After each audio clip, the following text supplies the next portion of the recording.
विधानसभा मतदारसंघाच्या रणधुमाळी आज संध्याकाळी 5 वाजता संपणार आहे। गेल्या 1 महिन्यापासून संपूर्ण शिरोळ तालुका या प्रचारामुळे ढवळून निघालेला आहे। या निवडणुकीमध्ये राजेंद्र पाटील यड्रावकर जे शाहू आघाडीतून राहिलेत आणि त्यानंतर त्यांचे प्रतिस्पर्धी आहेत ते महाविकास आघाडीतून गणपतराव पाटील आणि तिसरे उमेदवार जे आहेत ते उल्हासदादा पाटील स्वाभिमानी शेतकरी संघटना अशी तिरंगी लढत या ठिकाणी दिसून येत आहे। आणि प्रचाराचा हा अंतिम टप्पा आहे। उद्या मतदानानंतर 23 तारखेला या मतदाराने कोणाला कौल देणार आहेत हे कळणार आहे। आज आपल्याबरोबर राजेंद्र पाटील यड्रावकर यांच्या समर्थकांची या ठिकाणी आपण कुरुंदवाडमध्ये भेट घेतोय आणि कुरुंदवाडमध्ये प्रत्यक्ष परिस्थिती काय आहे हे आपण या ठिकाणी जाणून घेणार आहे। कुरुंदवाडमध्ये माजी नगराध्यक्ष जवाहर पाटील यांना मी विचारतोय की यांना राजेंद्र पाटील यड्रावकरांनी शिरोळ तालुक्यामध्ये 1903 कोटी रुपयाची विकास कामं केली आणि त्या माध्यमातून त्यांना आता या ठिकाणी शिरोळ तालुक्यामध्ये मताधिक्य किती पडलं असं वाटतं? आमच्या माहितीप्रमाणे राजेंद्र पाटील यड्रावकर शिरोळ तालुक्यातून दुसऱ्या उमेदवारापेक्षा कमीत कमी 5 ते 6 हजारचं लीड घेऊन ते शिरोळ तालुक्यातनं अगदी भरघोस मतांना विजय होतील असं आमची सगळ्यांची कुरुंदवाडातनं आम्ही 5 ते 6 हजार लीड त्याला देऊ पण शिरोळ तालुक्यातनं ते अगदी कमीत कमी 50 हजाराच्या पुढे निवडून येते अशी शक्यता आहे। कुरुंदवाडमधनं कमीत कमी 6000 मताचं लीड या ठिकाणी देण्याचं त्यांनी आपल्याला या ठिकाणी सांगितलं। त्यामध्ये कुरुंदवाडमध्ये भाजपचे नेते माजी नगरसेवक उदय डांगे या ठिकाणी भाजपच्या वतीनं जास्तीत जास्त लोक मतदारांच्यापर्यंत पोहोचून राजेंद्र पाटील यड्रावकर यांना विजयी करण्यासाठी त्यांनी मोठं काम केलं आहे। त्यांना काय वाटतं आपण विचार की राजेंद्र पाटील यड्रावकरच्या बाबत तुम्हाला काय वाटतं? यड्रावकर साहेबांच्या प्रचारात आजपर्यंत आम्ही सर्व कुरुंदवाडामधील सर्व समाजाचे सर्व जाती धर्म सर्व पक्षाचे उत्स्फूर्तपणे सर्वांनी पाठिंबा दिला आहे आणि या पाठिंबाचा विचार करून आम्ही जर पाहिलं तर आता आम्ही सांगतो की कुरुंदवाडामध्ये कमीत कमी 5 हजारचं लीड यड्रावकर साहेबांना पडेल व तालुक्यातनं 40 ते 50 हजारांना त्यांनी लीडनं निवडून येतील अशी अशी शक्य आहे। म्हणजे आज त्यांना आम्हाला त्या पद्धतीने वाटतं आणि भाजपचे कार्यकर्ते सर्व आज ताकदीनं त्यांच्या बाजूने आहे। तालुक्यातील शिरोळ तालुक्यामधून 40 ते 45 हजार मताचं लीड होईल असं ते भाजपचे नेत्याने सांगितलं। या ठिकाणी दादासाहेब पाटील जे आहेत माजी नगराध्यक्ष कुरुंदवाड नगरपालिकेचे गेल्या 15 ते 20 वर्षापासून कुरुंदवाडच्या राजकीयमध्ये त्यांचा हातखंडा आहे आणि राजेंद्र पाटील यड्रावकरांच्या बाबतीत जर सांगायचं झालं तर दादासाहेब पाटील यांनी राजेंद्र पाटील जे कामं केल्यात त्या कामाबद्दल त्यांना सखोल माहिती आहे आणि त्याबद्दल त्यांना काय वाटतं की कुरुंदवाडमध्ये मतं आपल्याला किती पडतील आणि त्याबद्दल शिरोळ तालुक्यामध्ये त्यांना किती मतं लीड असं वाटतं? आताची निवडणूक ही ऐतिहासिक आहे। जात पात धर्म यामध्ये मत न मागता कामावर मत मागणारा पहिला आमदार आहे आणि केलेल्या विकास कामाच्या जोरावर सांगायचं झालं तर आत्ताच आमच्या मित्रांनी सांगितल्याप्रमाणे कुरुंदवाडमध्ये तर 5 हजारचं लीड मिळणारच पण एकूण शिरोळ तालुक्यात गेल्या वेळा 27,000 मतांना यड्रावकरच्या लीड झाले। त्यावेळेला आम्ही महिनाभर संपूर्ण शिरोळ तालुका पिंजून काढला आहे। सर्वसामान्य शेतकऱ्याच्या प्रश्न कामगारापर्यंत सगळ्यांना भेटलं, व्यापाऱ्यांना भेटले, उद्योगधंद्यांना भेटले। सर्वांचं मत असं आहे की यड्रावकरने काम केले आणि आम्ही जात पात न बघता कामाला मतदान करणार आणि ते सगळं बघितलं तर गेल्या वेळेपेक्षा 27,000पेक्षा 54,000पेक्षा जास्त डबल मताने यड्रावकर होतील।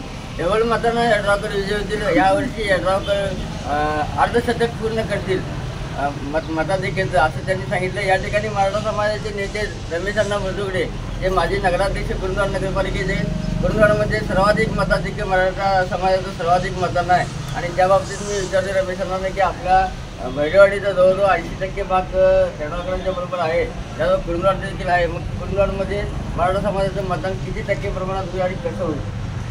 आजच्या या ऐतिहासिक निवडणुकीमध्ये बैलवाडीमध्ये मराठा समाजाला आम्ही 80% मतदान साहेबांना 100% आम्ही करून देणार आहे। त्याचप्रमाणे साहेबांचं लोकमत साहेबांचं विकास काम या जोरावर आणि त्यात भाजपची आणि माझं आम्हाला पाठबळ यामुळं आज आम्ही कुरुंदवाडमध्ये व बैलवाडीमध्ये साहेबांना 5 ते 6 हजार लीडाने 100% देऊ आणि आमच्या समोर सगळ्या समाजी लोक म्हणजे साहेबांच्या बाजूने आहे आणि परत मित्रपक्षाने आमच्या बाजूला असल्यामुळे कुरुंदवाडमध्ये कसलीच अडचण नाही। 6,000 मतांची लीड आपण देण्यात काही अडचण नाही असं मला वाटतं।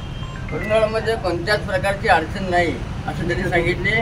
त्याचबरोबर कुरुंदवाडमध्ये जास्तीत जास्त 6,000 मताचं मताधिक्य मिळेल असं त्यांनी सांगितले. मुस्लिम समाजासाठी मोठे योगदान राजूभाई येड्रावकरांचं आहे. मुस्लिम समाजाच्या सांस्कृतिक भवनसाठी 2 कोटी, माबूसुभान दर्ग्यासाठी 50 लाख, अशा पद्धतीने जवळजवळ 8 लाखापेक्षा जास्त मुस्लिम समाजासाठी 8 कोटीपेक्षा जास्त त्यांनी निधी या ठिकाणी दिला आहे. त्यामुळे कुरुंदवाडमधला मुस्लिम समाज देखील राजूभाई येड्रावकरांच्या बाजूने आहे.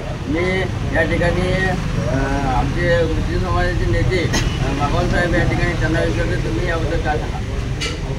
आज 50 वर्षात आम्ही बघतो ह्या काळात की असला आमदार कोण भेटला नाही आणि ह्या सर्व समाजाला घेऊन जाणारा आमदार आज आम्हाला भेटला आणि ह्या पुढे काळात मी सुद्धा असंच घेऊन जाणारा हे माणूस आहे आणि सगळ्या समाजाला घेऊन जाणारा माणूस आहे.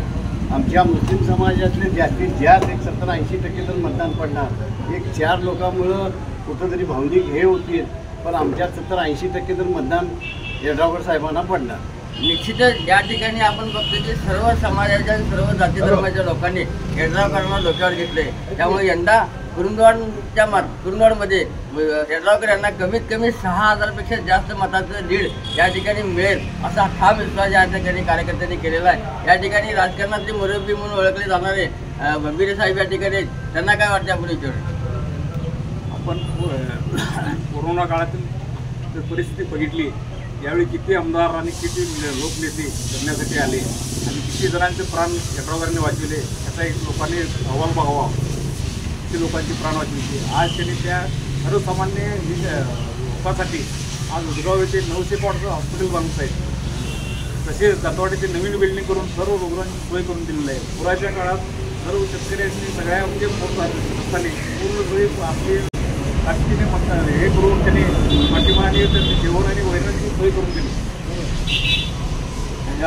आपण बघतोय की आपला वृद्धांसह महिलांसह तरुणांचा देखील मोठ्या प्रमाणात या ठिकाणी राजूभाई येड्रावकरांच्याकडे ओढा आहे. मी दीपक कोमाजे जे आमच्या नगरपालिकेचे माजी नगरसेवक आहेत त्यांना विचारतो की तरुणांचं या ठिकाणी तुम्ही नेतृत्व करताय आणि तरुणांचं या ठिकाणी कशा पद्धतीने करा?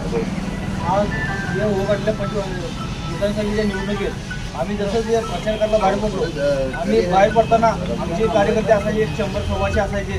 पण ज्या भागात जाईल त्या भागातील सर्व आपल्या जाती धर्माच्या लोकांनी आम्ही जसं पुढे जाईल तसं पाठिंबा त्यांची ढीग लागायची आणि जसं आमची प्रचार सभा चालू असायची तोपर्यंत मागे आम्ही 27 कार्यकर्ते आमचे मागे असायचे.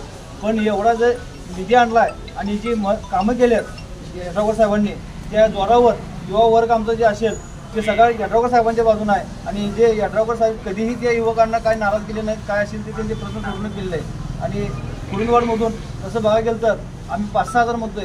आम्हाला तसं जर करायला गेलं मतदान आमच्या कुरुंदवाडमध्ये 20,000 असेल तर त्यातले नाही म्हटलं तर 13-14 हजार मतं आम्हाला येड्रावकर साहेबांना पडतील एवढी मी गणना. या ठिकाणी आपण बघतोय कुरुंदवाडमधून जास्तीत जास्त लीड या ठिकाणी मिळणार आहे. त्याचबरोबर शिरोळ तालुक्यात देखील 40 ते 45 हजार मताधिक्य येड्रावकर यांना मिळेल असं ठाम विश्वास या ठिकाणी आपल्याला मिळालेला आहे. आता उद्या मतदान होणार आहे आणि मतदानानंतर 23 तारखेला ज्या मतदारांनी कोणत्या उमेदवाराला कौल दिला आहे हे स्पष्ट होणार आहे. कुरुंदवाडहून संदीप परिवर्तनाचे वारे आम्ही सारे, परिवर्तनाचे वारे आम्ही सारे, परिवर्तनाचे वारे आम्ही सारे. दादांचं जय असो, दादांचं जय असो.